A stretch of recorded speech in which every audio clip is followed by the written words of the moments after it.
This week, finding a story Would you like to do?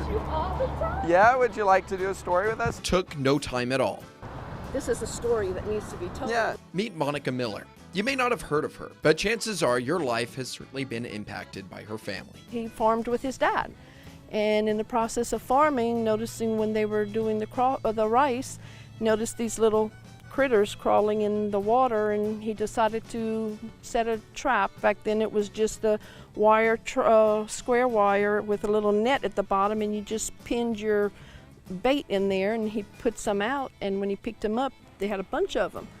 So they decided to boil them, take them, boil them, and see, and found that the tail was where all the meat was, and they started eating, and it was like, oh, this is something we could probably do as another crop, and turned into one of the first field crawfish farmers here in southwest Louisiana. Monica's father, whose parents were German immigrants, became one of the very first crawfish farmers after returning to Roberts Cove after serving time in the Navy. Having to learn how to use everything that you come across and not waste anything, they decided to see if it was something that would be, to eat. The boom of crawfish farming got going in the 1960s, and while the family may not have acres of ponds anymore, crawfishing is certainly still part of the family trade. My dad was like, well, you need a trap. Well, they didn't know how to make them, so my dad had to make them. And that's how my dad did with doing the traps and started selling traps. And this is called the crawfish house. This is the crawfish house. Okay. When he started buying and selling crawfish, this is where he started in. And this Wow. was the washateria. Little Yeah. wash house for the old home, and he extended it, made it into Wow. started buying and selling crawfish. It's not in the best of shape, but it makes it do. Gets the job Yes. done. After their father passed away 15 years ago, the space where he built his traps sat empty. He's the one who got me started, and it was hard to get back into it. And one day, one of my friends came up to me. He said, "You got to move on."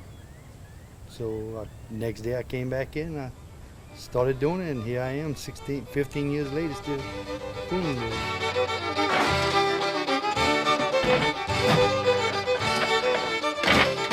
From slicing the wire to bolting on the tops, I better do it by hand. This process is called funneling. This is my dad's old hay hook. and getting the entrance just right to bring the crawfish in. The work on the trap stays pretty constant, even on the days that Monica may not feel like working. Oh, I just don't want to be here. I think about it, and I feel like my dad's on my shoulder telling me, you're carrying on the family legacy. So chances are you've seen the tops of their traps driving along any of the roads around Acadia Parish. And as the crawfish industry continues to grow, Now the crawfish industry has grown so much. From the time my dad passed away, if he would see it today, he wouldn't believe it. the legacies of these early farmers and crawfish pioneers will grow along with it. Everyone who is started with crawfish farming, I think all of their legacies will live on, because crawfish has become such a huge, huge market now, and everyone loves crawfish. As for us, we're off to Evangeline Parish. In Roberts Cove, I'm Daniel Phillips, KTC TV3.